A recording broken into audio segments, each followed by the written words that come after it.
All right, so for this first little tutorial, we're just going to use, I have a little 5x7 piece of watercolor paper. Um, you can use any size.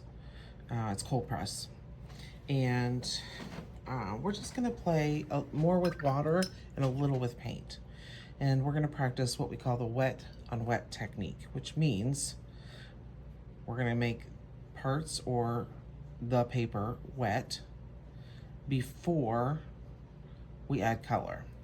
So I think hopefully you can see some of this. I've got it wet enough that it's glistening, but like we talked about with the paper, it's kind of sitting on top.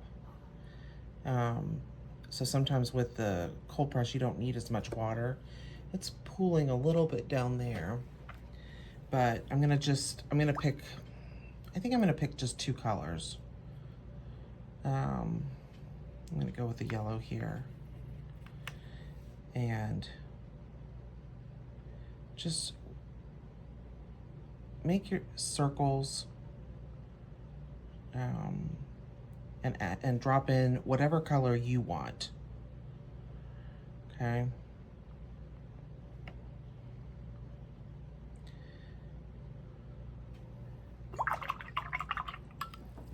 Keep covering my paper. I think I'll move these over here.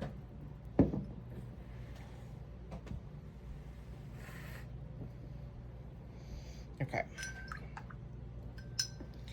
I'm going to make a couple of other circles, different sizes, with just the clean water first in different places around the paper. And again, as I am going and making these, I haven't added more water to my brush. So this one is drier than this one because the paper, I was losing water as I went. And I'm going to use some more yellow. I'm going to start here with this one. And you'll see how that moves a little bit slower. How the paint moves a little slower through the water than it does even there, even though that was the first one I did. And I'm just going to drop some color into these circles, just like that.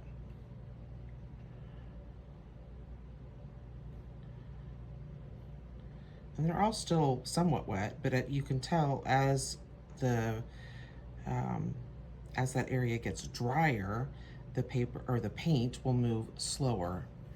Whereas this is still pretty wet up here. I could drop in more. So that's what we're gonna do. I'm gonna drop in some blue. Hopefully my family of OSU fans will forgive me for using, I just made my clean water dirty. For using the other team's colors. But I like how I can show you how when the paper is still wet and you add more color to those areas, those colors are going to blend together more than if they were dry. And you can kind of see that.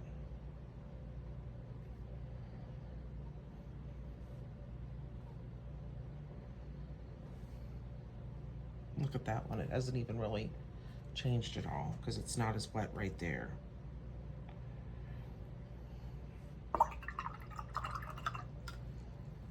You get to see how the paint moves and kind of spiders through all the color. I'm gonna go back to my somewhat clean water and I'm gonna make some other circles now.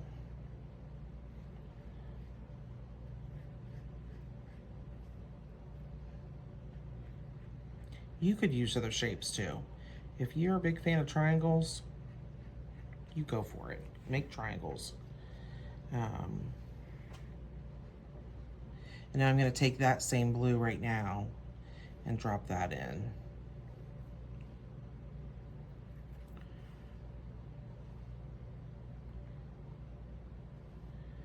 And again, doing it with the paints that you have and the paper and the water you have, it's all about, a lot about playing right now.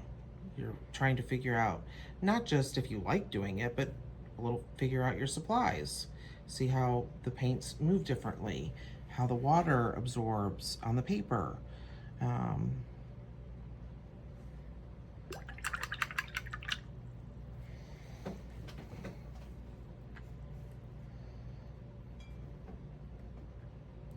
and now this circle is starting to dry. This one is still pretty wet. This one's a lot drier, so I might connect, maybe I'll connect these two, because I do want to try, now that these are a little bit drier, I'm going to take a damp brush, not dripping wet. I'm going to make a big circle between the two. You can see that it's starting to pull that color, and then I'm going to add some yellow.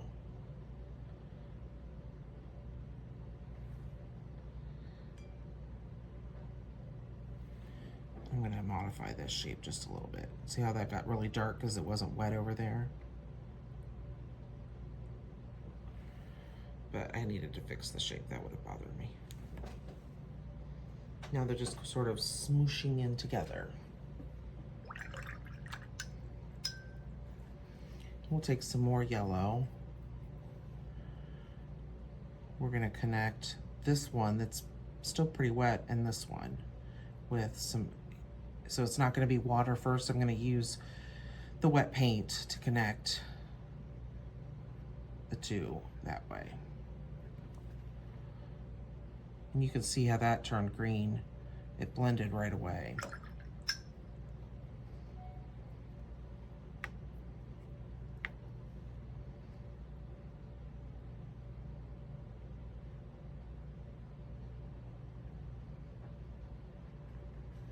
And how when that blue is pushing into the yellow, it's starting to shift a little bit.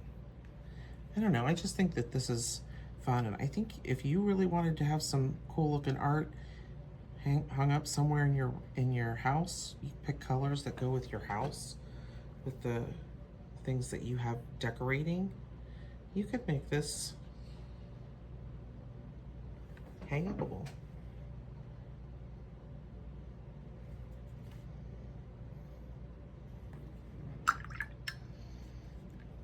Now I'm gonna let this dry, and then I'm gonna add some more circles. So I'm gonna end up filling up this whole area.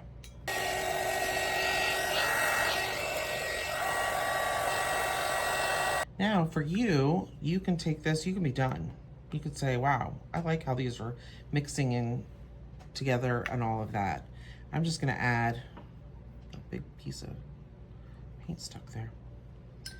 I'm just gonna add some more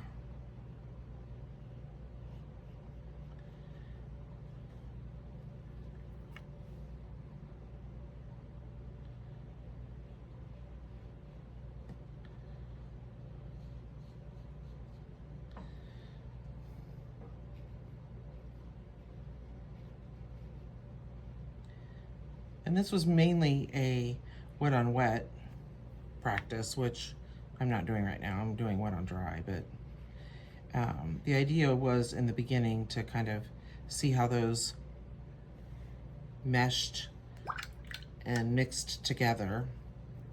And now I just want to, ooh, that was bright.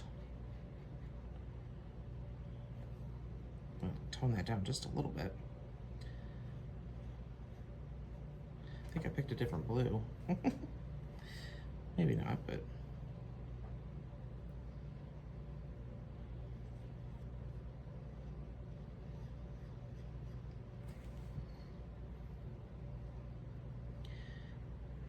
And I'm just gonna add my circles until I feel like it's completed. Again, it's not a masterpiece. It's not going in the Guggenheim. But look how that blue changed a little bit if I'm just having mixed the yellow on my brush with that.